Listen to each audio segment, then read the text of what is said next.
Hi guys, welcome back to another video from BioBuddy, and in this video we will be moving forward with the next topic in heredity.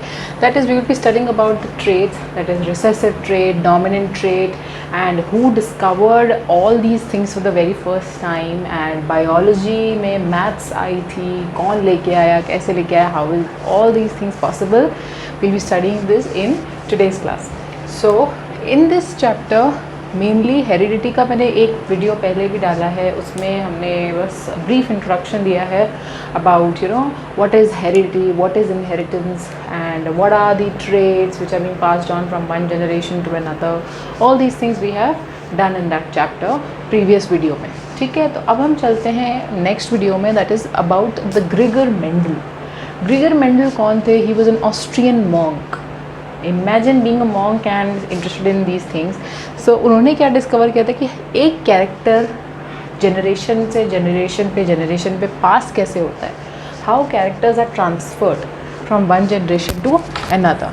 Okay, so जितने भी characters होते हैं वो transfer कैसे होते हैं एक generation से अनदर, वो किसने बताया था? Gregor Mendel. This is the year 1822 to 1884. ठीक है, अब he is known as the father of genetics. And इसने क्या यूज़ करा था? इन्होंने यूज़ किया था गार्डन पी प्लांट.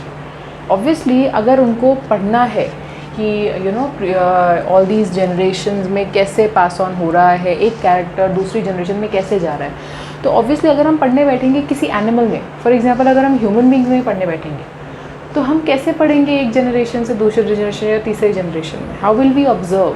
हम ऑब्जर्व नहीं कर पाएंगे क्योंकि हमारा खुद का लाइफ स्पैन उतना होगा, राइट. सो हमें एक ऐसी चीज़ चाहिए थी जिस पे हम ऑब्जर्व कर सकें, जिसका लाइफ स्पैन कम हो, जिसकी generation after generation from grand parents to parents to offsprings के भी ऑफस्प्रिंग्स, तो वो चीज़ हमें ऑब्जर्व करनी थी. तो उसके लिए हमने क्या डिवाइस किया? He devise that he should be using garden pea plant. So garden pea plant, जिसका scientific name is Pisum sativum, वो उन्होंने यूज़ किया.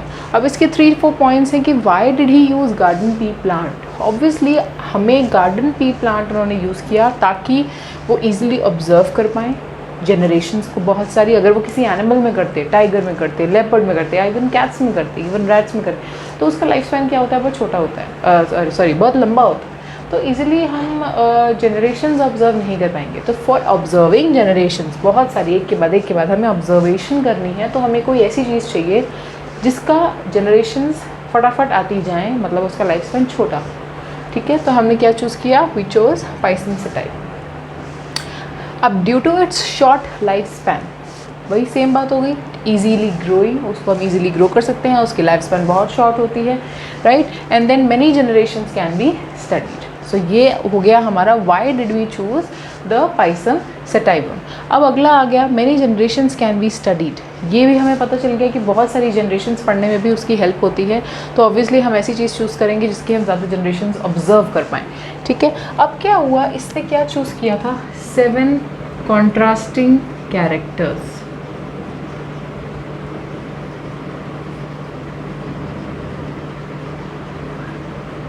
ठीक है, 7 कॉन्ट्रास्टिंग कैरेक्टर्स. अब कॉन्ट्रास्टिंग कैरेक्टर मतलब, for example if I would have been, अगर मेरी कोई सिस्टर होती, ठीक है, she would look exactly similar to me, but eye colour might be different, hair texture might be different, और hair colour might be different.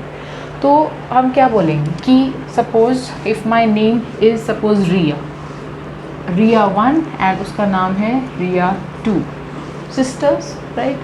तो एक का हेयर कलर इज़ ब्लैक, ठीक है, और एक का हेयर कलर इज़ ब्राउन. ठीक है, अब इसमें हम सिर्फ मान रहे हैं, we are just considering the fact कि जो ब्लैक कलर होता है वो डोमिनेंट होता है. डोमिनेंट मतलब किसी चीज़ के ऊपर अपना इफ़ेक्ट ज़्यादा दिखाना. ठीक है, डोमिनेंट मतलब किसी भी चीज़, फॉर एग्जांपल अगर यहाँ ग्रे कलर भी होता हेयर का लेकिन यहाँ ब्लैक होता, तो अगर हम ये बोल रहे हैं कि हम सिर्फ मान रहे हैं, ऐसा रियल में नहीं मैं बोल रही कि black is always dominant on brown. I am just considering the fact कि हम एक ऐसा सिचुएशन लेके चल रहे हैं कि सपोज ब्लैक है डोमिनेंट, तो अगर दो चीज़ें होंगी ब्लैक और ब्राउन, तो ज़्यादा इफेक्ट डोमिनेंट वाले का होगा. तो जो भी इनका for example if I take mother, ठीक है, मदर का आई कलर ब्लैक है एंड फादर का आई कलर ब्राउन है. ठीक है, तो हमने बोला इफ़ इन केस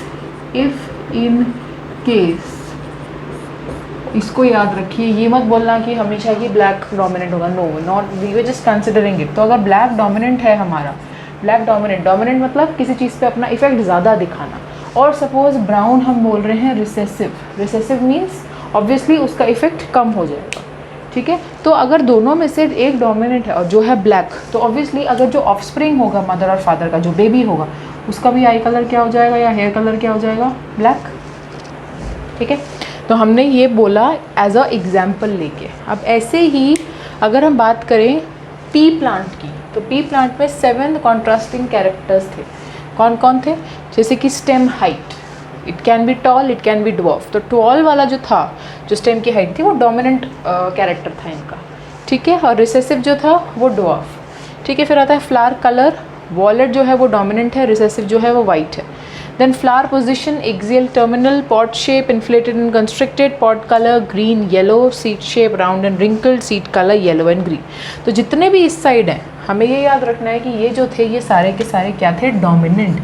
मतलब इनका इफेक्ट जो होगा वो ऑब्वियसली ज़्यादा होगा अगर हम रिसेसिव वालों से कंपेयर करेंगे तो, ठीक है। तो इसमें डोमिनेंट का इफेक्ट हमेशा हमें याद रखने हैं, ये characters we have to learn, because questions आते हैं कभी कभी, जैसे न्यूमेरिकल आ जाता है कि अगर अभी आगे पढ़ेंगे हम मोनोहाइब्रिड क्रॉसेस में, क्रॉसेस की फॉर्म में न्यूमेरिकल आ जाता है कि आप सॉल्व करके दिखाओ, या इसको रिसेसिव लो, इसको डोमिनेंट लो, या फिर वो खुद ही बोल देते हैं कि choose the stem height which is dominant और रिसेसिव। तो आपको उसमें याद रखना पड़ेगा कि डोमिनेंट क्या था, टॉल था डोमिनेंट या ड्वार्फ डोमिनेंट था। तो इसमें है टॉल डोमिनेंट है, ठीक है। तो जैसे सपोज़ मैं अगर for example if I take a case, जैसे I just use this duster, अगर मैं इसको रब करती हूँ यहाँ पे, अगर हम एक केस लेते हैं, just a single case of suppose हम फ्लावर कलर ले रहे हैं, ठीक है। अब सपोज़ फ्लावर कलर के बेसिस पे flower colour 1 and flower colour 2, ठीक है। अब हमने यहाँ फ्लावर देखा, फ्लावर कलर वॉलेट है एक डोमिनेंट, तो हमने क्या ले लिया, सपोज़ एक वॉलेट है और जो फ्लावर कलर 2 है वो है वाइट, ठीक है। अब हमें ये पता है कि ये जो वॉलेट कलर है ये डोमिनेंट है, ठीक है, और ये क्या है, ये है रिसेसिव, ठीक है। एक डोमिनेंट है एक रिसेसिव है। तो अब जो इनका ऑफस्प्रिंग होगा वो वॉलेट ही होगा, क्योंकि हमेशा डोमिनेंट वाला ही आगे अपने आप को शो करता है, रिसेसिव वाला शो नहीं करता है, ठीक है। तो इस केस में जो हमारा फ्लावर कलर होगा बेबी का, बेबी फ्लावर का, वो भी क्या होगा, वॉलेट। अगर हम दूसरा एग्जांपल लें, सपोज़ वाइट की जगह मदर का भी सपोज़ फ्लावर कलर 1 और फ्लावर कलर 2 दोनों क्या हुए, वॉलेट। हमने दोनों केसेस में वॉलेट लिए, तो ऑब्वियसली दोनों ही डोमिनेंट है, तो हमारा जो ऑफस्प्रिंग होगा वो क्या होगा, वॉलेट कलर, ठीक है। तीसरा एग्जांपल जैसे हम लेते हैं, अब मैं suppose I am erasing all this from in between, ठीक है। ये था, ये हमने पहले कर लिया, पहले वॉलेट को वाइट के साथ, तो हमारा रिजल्ट क्या निकला, वॉलेट, क्योंकि वॉलेट क्या है, डोमिनेंट। दूसरे केस में हमने क्या लिया, ये भी वॉलेट लिया, ये भी वॉलेट लिया। तो अब वॉलेट कलर जो डोमिनेंट है, तो ऑब्वियसली जो ऑफस्प्रिंग होगा वो भी वॉलेट होगा। अब हम तीसरा क्या करते हैं, सपोज़ तीसरे में मैंने लिया, थर्ड में for example instead of wallet I am again taking white, ठीक है। मतलब फ्लावर कलर 1 भी वाइट, फ्लावर कलर 2 भी वाइट, तो ऑब्वियसली दोनों ही रिसेसिव हैं, कोई डोमिनेंट कैरेक्टर है ही नहीं।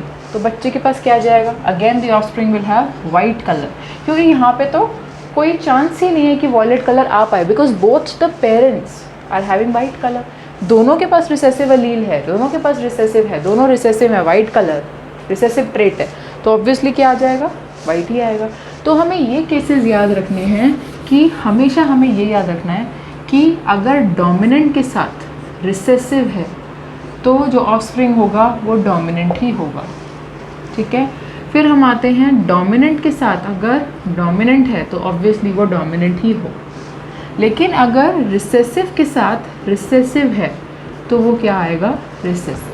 जैसे कि मैंने आपको एग्जांपल देके बता दिया था about the white and violet colour, ठीक है। अब हम आते हैं इनकी डेफिनेशंस पे।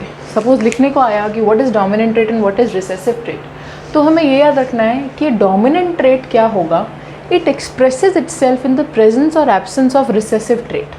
अब इसका मतलब समझो, डोमिनेंट ट्रेट मतलब इधर से हमने सपोज स्टेम की हाइट ले ली, अगर हम टॉल की बात कर रहे हैं, ठीक है, टॉलनेस की बात कर रहे हैं, ठीक है, और इधर हम बात कर रहे हैं डुअर्फनेस की, इन दोनों में से रिसेसिव कौन हुआ? ये हुआ रिसेसिव, ये हुआ डोमिनेंट, ठीक है। अब हमने क्या बात करी कि जो डोमिनेंट ट्रेट है, इसने लिखा है इट एक्सप्रेसेस, वो है इन द प्रेजेंस और एब्सेंस ऑफ रिसेसिव ट्रेट।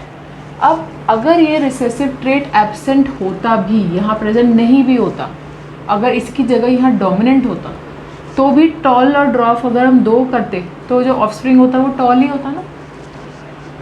लेकिन अगर रिसेसिव प्रेजेंट भी है तो भी ऑफस्प्रिंग क्या होगा? टॉल होगा, क्योंकि इसका जो डोमिनेंट है, जो डोमिनेंट होता है, उसका जो इफ़ेक्ट होता है ना, वो हमेशा रिसेसिव वाले से ज़्यादा होगा। तो किसी भी चीज़ में डोमिनेंट और रिसेसिव अगर एक साथ आ जाएंगे तो उनका जो इफ़ेक्ट होगा वो किसका ज़्यादा होगा? ऑफस्प्रिंग पे, डोमिनेंट वाले का। और अगर रिसेसिव है ही नहीं तो ऑब्वियसली डोमिनेंट ही होगा। तो इसका मतलब क्या हुआ कि अगर मैं बात करती हूँ वॉलेट फ्लावर और वाइट फ्लावर की, ठीक है, ये है डोमिनेंट, ये है रिसेसिव, ठीक है। तो अब ऑफस्प्रिंग जो फॉर्म होगा, ऑब्वियसली हमारे पास ये डोमिनेंट कैरेक्टर है और ये क्या है? रिसेसिव कैरेक्टर है।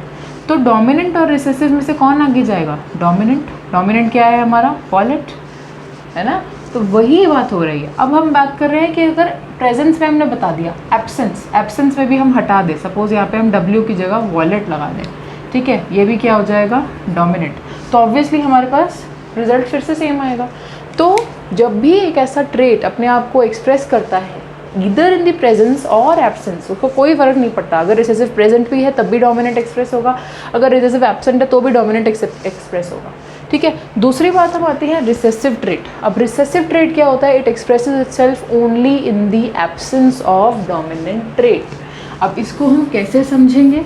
ये देखो, ध्यान से सुनना, it is not very difficult, इतना कोई डिफिकल्ट चीज़ नहीं है, बट थोड़ा सा ध्यान देने की ज़रूरत है, कंफ्यूज नहीं होना।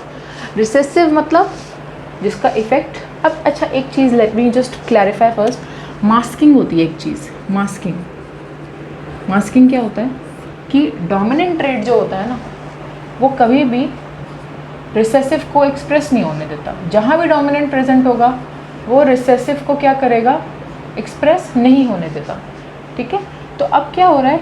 ये इसके इफ़ेक्ट को मास्क कर देता है, ठीक है। For example these days in quarantine, आप बाहर जा रहे हो, आप क्या कर रहे हो? आप मास्क पहन रहे हो ना, तो आपका फेस किसी को नहीं दिख रहा है ना। इन द सिमिलर मैनर हम जब भी डोमिनेंट और रिसेसिव ट्रेट की बात करते हैं ना, तो उसमें हमें ये याद रखना होता है कि जब डोमिनेंट आ गया तो रिसेसिव का मास्किंग इफेक्ट, उसका डोमिनेंट क्या करता है? मास्क कर देता है रिसेसिव के एक्सप्रेशन को।